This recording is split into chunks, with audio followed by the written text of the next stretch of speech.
Good morning student. I hope आप सभी ठीक हैं और आप अपने टॉपिक को अच्छे से कवर कर पा रहे हैं। जो भी आपकी क्वायरीज हो प्लीज़ आप डिस्कस कर लेना। आज हम हमारा नेक्स्ट टॉपिक कर रहे हैं इनर प्रोडक्ट स्पेस का, ग्राम स्मिथ ऑर्थोगोनलाइजेशन प्रोसेस। इसमें हम क्या करेंगे, एक्चुअल में ये हमारे पास मोस्ट इंपॉर्टेंट आर्टिकल है हमारा। इसमें हमारे पास एक थ्योरम है और उसके रिगार्डिंग हमारे पास कुछ एग्जाम्पल्स बनेंगे। ठीक है, तो आज हम डिस्कस करेंगे ग्राम स्मिथ ऑर्थोगोनलाइजेशन प्रोसेस। ठीक है, तो इसमें हम जो थ्योरम है हमारे पास वो क्या है, देखो, every finite dimensional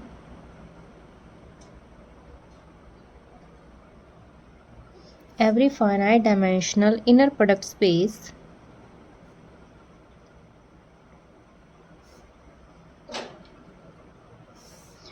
has an orthonormal basis। ठीक है, क्या प्रूफ करना है हमें कि जो भी finitely dimensional inner product space होगा उसके पास क्या होंगी, ऑर्थोनॉर्मल बेसिस होंगी। जैसे हमने ऑर्थोनॉर्मल सेट डिफाइन किया था, अब उस सेट को हमने बताना है कि वो जो सेट होगा वो ऑर्थोनॉर्मल बेसिस फॉर्म करेगा किसी finitely dimensional inner product space के लिए। ठीक है, तो ऑर्थोनॉर्मल बेसिस में हम या सेट की बात करें तो हम कैसे डिफाइन करे थे कि अगर हम एलिमेंट्स ले रहे हैं ui, मतलब सेम एलिमेंट की सेम के साथ अगर इनर प्रोडक्ट चेक कर रहे हैं तब तो हमारे पास रिजल्ट क्या आएगा, 1, अगर i और j सफिक्स क्या है, सेम है। और अगर सफिक्स हमारे पास क्या है, डिफर है, मतलब इनर प्रोडक्ट हम डिफाइन कर रहे हैं ui, uj, तो रिजल्ट हमारे पास क्या आएगा, 0 फॉर डिफरेंट सफिक्स। ठीक है, तो हमने अब बताना है कि जो हमारे पास finitely dimensional inner product space है वो ऑर्थोनॉर्मल बेसिस फॉर्म करेगा। ठीक है, तो इसके लिए देखो सबसे पहले हम क्या करेंगे, अब हमारे पास जो इनर प्रोडक्ट स्पेस है वो कैसा देर का है, फाइनाइटली डायमेंशनल देर का है, मतलब कि उसके डायमेंशन को हमें बताना पड़ेगा कि उसके डायमेंशन कितने हैं। ठीक है, तो हम क्या करेंगे, let V F be an inner product space of dimension n। ठीक है, एक बात हमेशा ध्यान रखना, जब भी हम डायमेंशन की बात करेंगे इसका मतलब क्या है कि उसकी बेसिस में n नंबर ऑफ एलिमेंट है तभी वो उसके डायमेंशंस को रिप्रेजेंट कर रहे हैं। ठीक है, तो अगर हम वी कोई इनर प्रोडक्ट स्पेस ले रहे हैं और उसके डायमेंशन m बोल रहे हैं, इसका मतलब वी की जो बेसिस का सेट होगा उसमें n नंबर ऑफ एलिमेंट्स होंगे और बेसिस का कंसेप्ट हम पहले ही पढ़ चुके हैं। ठीक है, तो देखो सबसे पहले हम क्या करेंगे, लेट इस vector space inner product space की हम क्या करेंगे, एक बेसिस का सेट डिफाइन करेंगे। तो एस हमने एक सेट डिफाइन किया जिसमें u1 u2 up to un तक एलिमेंट्स हैं, be a basis of v। ठीक है, अगर हम इस इनर प्रोडक्ट स्पेस के डायमेंशन n लेके चले हैं तो इसकी बेसिस का जो सेट होगा उसमें n नंबर ऑफ एलिमेंट्स होंगे। तो एस सेट हमने डिफाइन किया जिसमें n नंबर ऑफ एलिमेंट्स हम लेके चले हैं, वो हमारे पास क्या बन रहा है, बेसिस बन रहा है इस वेक्टर स्पेस के लिए। ठीक है, अब हमारे पास रिजल्ट क्या था कि सिंस एवरी ऑर्थोनॉर्मल सेट जो था, ठीक है, orthonormal set is linearly independent and dimension of v जो था वो हमारे पास n था।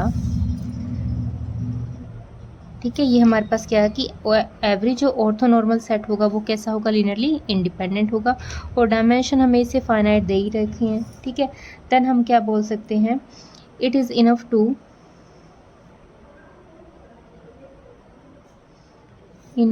Construct an orthogonal basis of V।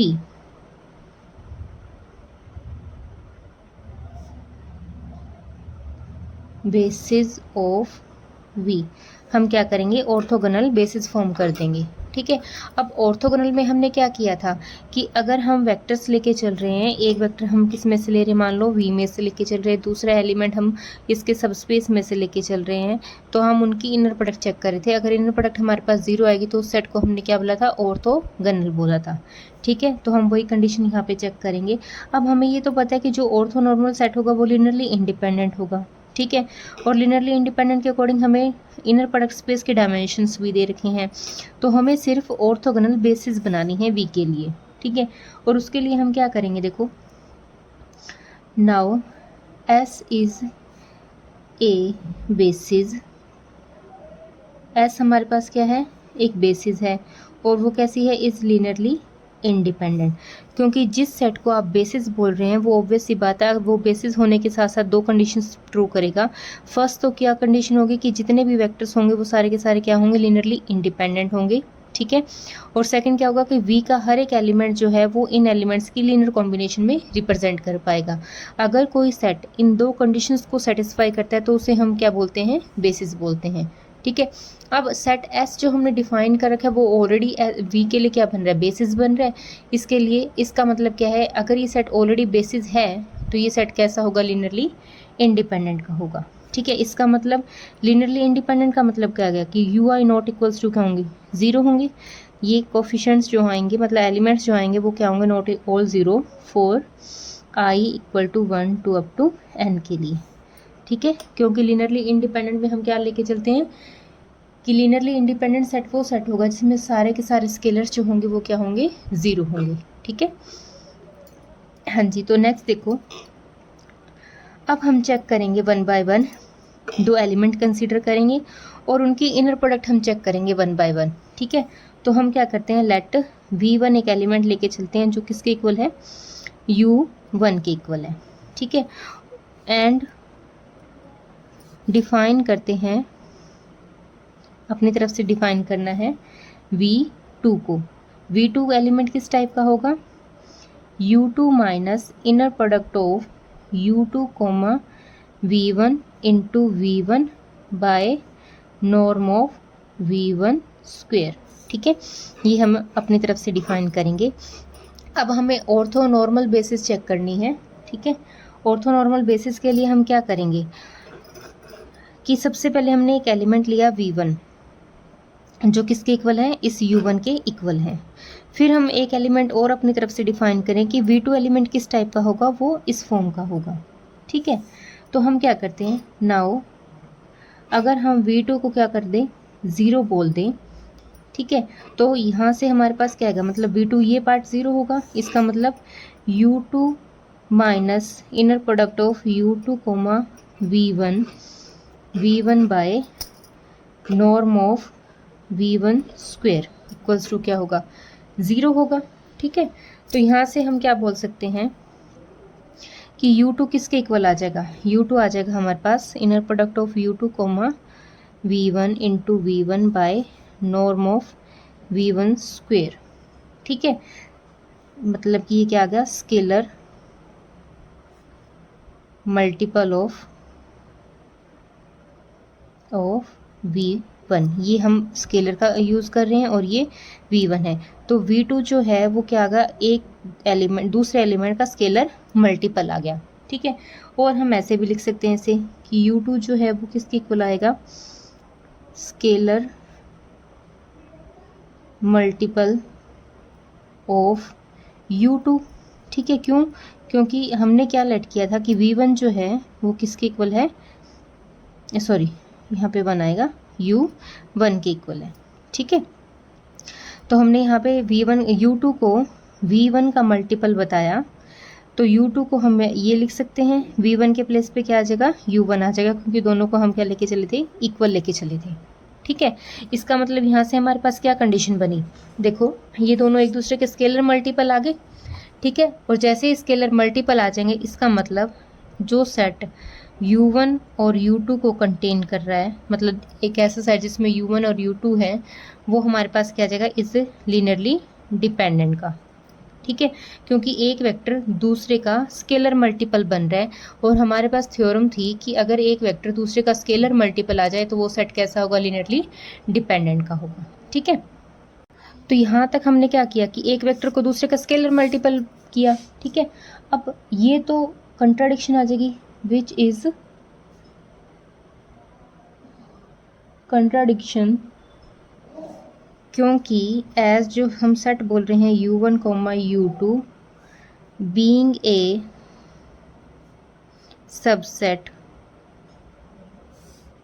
Of linearly independent set S, ठीक है। क्योंकि एस सेट के अंदर हमने एलिमेंट्स क्या लिए थे, u1 u2 up to un बोला था, और ये हमारे पास एक बेसिस भी बन रहा था। अगर मान लो मैं एस डैश में ये दो एलिमेंट ले लूँ u1 एंड u2, तो ऑब्वियस सी बात है ये हमारे पास क्या बन जाएगा, एक सबसेट ही बनेगा, ठीक है। ये सेट हमारे पास क्या था, लीनियरली इंडिपेंडेंट था, और सबसेट भी है वो भी क्या रहेगा, लीनियरली इंडिपेंडेंट रहेगा, क्योंकि हमारे पास थ्योरम थी, ठीक है। तो उसके अकॉर्डिंग अब इसका जो सबसेट आपने लेके चल रहे हो वो एक का मल्टीपल डिफाइन कर दिया आपने, इसका मतलब यहाँ पे कंट्राडिक्शन आ गई, क्योंकि ये सेट तो कैसा बन गया, डिपेंडेंट का बन गया, इसका मतलब ये कंट्राडिक्शन आ गई, ठीक है। तो एस हमारे पास कैसा था, एस सेट जो था, एस इज लीनियरली इंडिपेंडेंट, ठीक है। तो इसका मतलब जो हमने एज्यूम किया था कि v2 इक्वल्स टू 0 था वो रॉन्ग था, ठीक है। उसको हम एज्यूम नहीं कर सकते कि v2 आपके पास क्या होगा, 0 होगा। देन हम क्या करेंगे, अब हम v2 एलिमेंट की और v1 एलिमेंट की, इन दो की इनर प्रोडक्ट चेक करेंगे, ठीक है। इनर प्रोडक्ट के अकॉर्डिंग हम क्या लिखेंगे, देखो इन दोनों की इनर प्रोडक्ट का मतलब क्या है कि v2 की वैल्यू यहाँ पे पुट कर दो, ठीक है। तो v2 हमारे पास कैसे डिफाइन किया था, u2 minus inner product of u2 comma v1 था, और इनटू में v1 बाय में नॉर्म ऑफ v1 स्क्वेयर, ठीक है, और इनटू में ये v1 पड़ा ही है। अब हम इनकी इनर प्रोडक्ट चेक करेंगे, ठीक है। तो इनर प्रोडक्ट के अकॉर्डिंग हमारे पास क्या रिजल्ट आएगा, देखो u2 माइनस, अब जहाँ पे हमारे पास v1 था वहाँ पे हम क्या लिख सकते हैं, u1 लिख सकते हैं, ठीक है। तो ये u2 कोमा v1 के प्लेस पे क्या आ जाएगा, u1, यहाँ पे भी u1 आ जाएगा, और बाय में नॉर्म ऑफ u1 स्क्वेयर, ठीक है, और कोमा क्या आ जाएगा, u1, क्योंकि हमने लेट किया था कि v1 जो है वो किसके इक्वल है, u1 के इक्वल है, ठीक है। हाँ जी, तो यहाँ से अब हम इनकी इनर प्रोडक्ट चेक करेंगे। देखो अब पहले इस एलिमेंट की इनर प्रोडक्ट इससे करेंगे, ठीक है। तो u2 कोमा u1, ठीक है, फिर माइनस में ये एलिमेंट सारा as it is u2 comma u1 inner product by में नॉर्म ऑफ u1 स्क्वेयर, ठीक है, और u1 की u1 के साथ, ठीक है। हाँ जी, नेक्स्ट स्टेप में हम क्या लिख सकते हैं इसे, ये हमारे पास बनेगा u2 comma u1 minus u2 comma u1, और इसे हम लिख सकते हैं नॉर्म ऑफ u1 स्क्वेयर, और नीचे भी हमारे पास क्या गिवन है, नॉर्म ऑफ u1 स्क्वेयर। क्यों, क्योंकि इनर प्रोडक्ट जो है u1 की u1 के साथ वो हमारे पास क्या बनती है, नॉर्म ऑफ u1 स्क्वेयर बनेगा, ठीक है। तो यहाँ से ये टर्म कैंसिल आउट होगी, ठीक है। इसका मतलब ये वैल्यू भी क्या है, सेम है, तो रिजल्ट क्या आ जाएगा हमारे पास, 0। तो इसका मतलब v2 कोमा v1 की जो इनर प्रोडक्ट है वो हमने क्या प्रूव कर दी, 0 प्रूव कर दी, ठीक है। इसका मतलब अगर दो एलिमेंट की इनर प्रोडक्ट हमारे पास क्या आ जाए, 0 आ जाए, तो यहाँ से हम ये बोल सकते हैं कि v2 is orthogonal to v1, या परपेंडिकुलर भी बोल सकते हैं। ऑर्थोगोनल और ऑर्थोनॉर्मल में डिफरेंस है, ये आप ध्यान में रखना, ठीक है। इसका मतलब एंड सो द सेट कौन सा, v1 और v2 वाला सेट जिसमें दो एलिमेंट थे, वो हमारे पास क्या गया, इज ए ऑर्थोगोनल सेट, ठीक है। इन दोनों एलिमेंट की इनर प्रोडक्ट हमने चेक की, इनर प्रोडक्ट के अकॉर्डिंग रिजल्ट क्या गया, 0। तो इन दोनों एलिमेंट का जो सेट होगा वो कैसा होगा, ऑर्थोगोनल होगा, ये एक दूसरे के क्या होंगे, परपेंडिकुलर होंगे, ठीक है। फिर अब हम इसी टाइप से आगे डिफाइन करते जाएंगे वन बाय वन एलिमेंट। अब जैसे हमने v1 v2 डिफाइन किया, फिर हम v3, इस टाइप से हम एलिमेंट जनरेट करते रहेंगे, ठीक है। हम डिफाइन करेंगे v3, ठीक है। v3 को अब कैसे डिफाइन करना है, जैसे हमने u2 को डिफाइन किया था, यहाँ का बस इतना डिफरेंस आएगा जहाँ पे हमने 2 लिया था वहाँ पे अब हमने सफिक्स क्या लेना है 3, ठीक है, माइनस यहाँ पे हमारे पास U2 था, अब हम लेंगे U3 और कॉमा V1 को सेम लेके चलेंगे, ठीक है। और यहाँ पे हमारे पास V1 था और बाय में नॉर्म ऑफ क्या था V1 स्क्वेयर। बस ये 2 एलिमेंट चेंज होंगे, 2 के प्लेस पे क्या आ जाएगा 3 आ जाएगा, ठीक है। अब उसके अकॉर्डिंग हम क्या करेंगे, एक ये तो हमने E3 के अकॉर्डिंग किया, अब हम क्या करेंगे 1 के साथ की, अब हम इसकी 2 के साथ भी करेंगे, मतलब कि V3 कॉमा V2 और इनर प्रोडक्ट क्या आएगी यहाँ पे V2 और बाय में नॉर्म ऑफ V2 स्क्वायर। मतलब एलिमेंट हम इस टाइप से डिफाइन करेंगे, ठीक है, इस टाइप से हम डिफाइन करेंगे। और इसको हम ऐसे भी लिख सकते हैं कि V3 को एज इट इज़ रखा माइनस U3 को एज इट इज़ रखा माइनस, और इस पे हम समेशन अप्लाई करके लिख देंगे, ठीक है। आई आपका वेरी कर रहा है 1 से 2 तक गया है, ठीक है।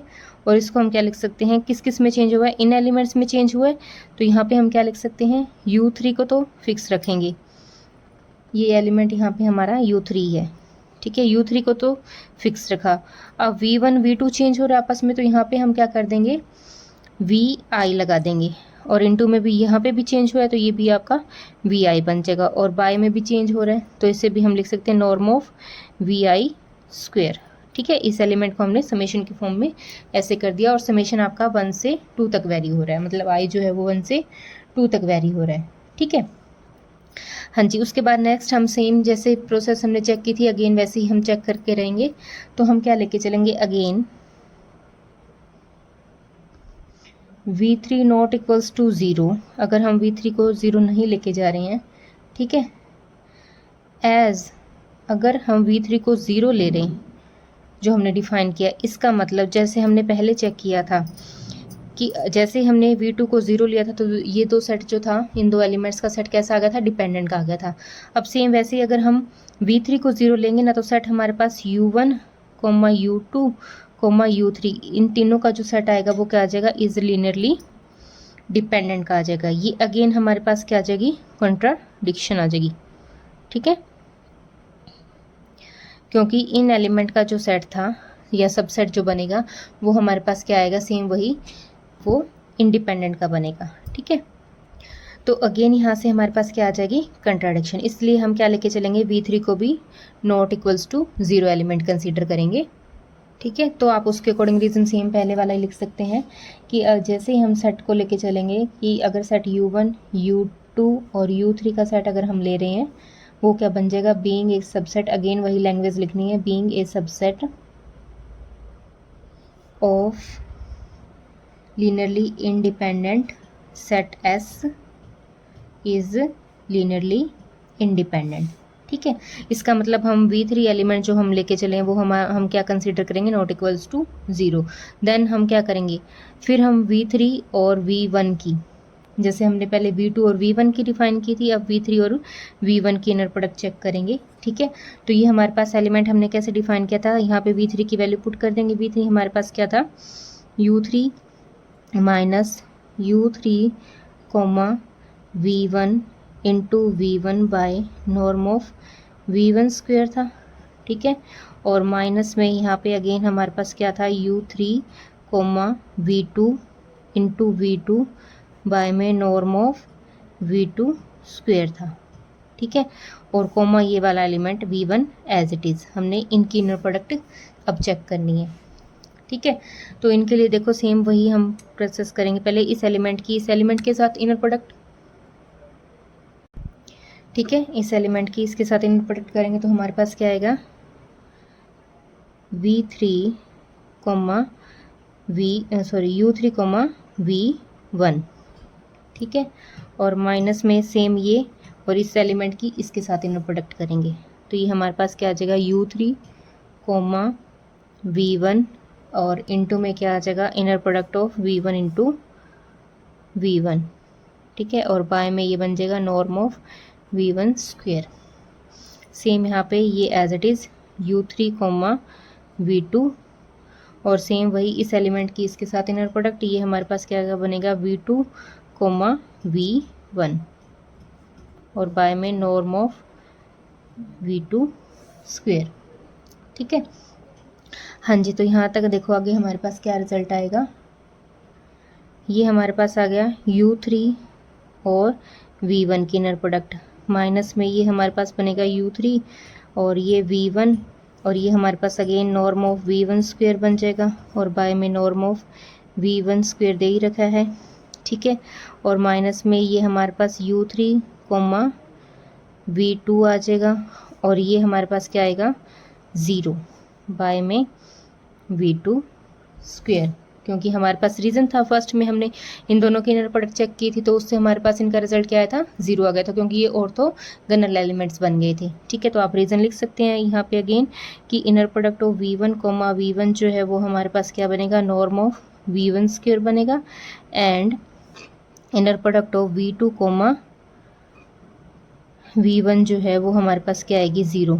आप उससे नंबरिंग भी दे सकते हैं, ठीक है। ये हमने प्रूव कर दिया था। तो ये पार्ट 0 हो गया, यहाँ से ये कैंसिल आउट हो जाएगा, ये दोनों एलिमेंट भी क्या आ जाएंगे, सेम आ जाएंगे। इसका मतलब ओवरऑल रिजल्ट हमारे पास क्या आ गया, V3 और V1 की इनर प्रोडक्ट क्या आ गई 0, ठीक है। इसका मतलब हमने क्या देखा, इन दिस वे पहले हमने क्या किया था, V2 की V1 के साथ इनर प्रोडक्ट 0 चेक की, और अब यहाँ से भी V3 और V1 की इनर प्रोडक्ट भी क्या आ जाएगी 0 आ जाएगी, ठीक है।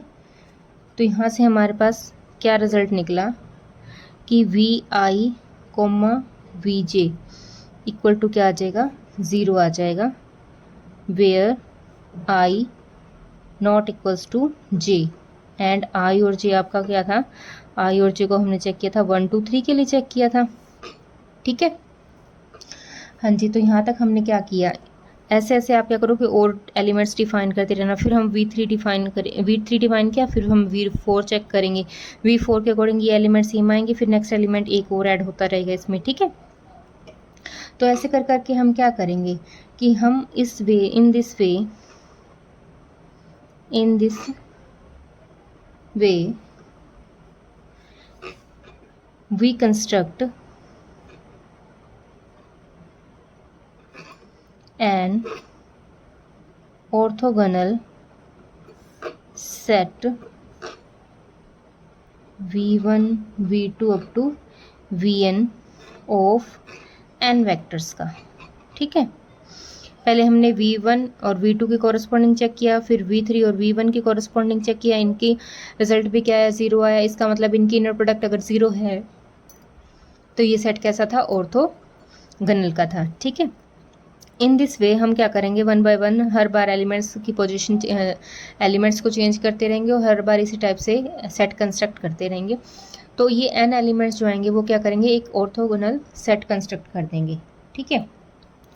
देन अगर हम क्या कर लें, एक रिजल्ट टेक कर लें कि हम WI को टेक कर रहे हैं किस टाइप का, VI by norm of VI, ठीक है। देन जो W1 W2 up to WN elements का जो सेट होगा वो हमारे पास क्या आ जाएगा, इज एन ऑर्थोनॉर्मल, ये ऑर्थोनॉर्मल बनेगा, ठीक है, सेट ऑफ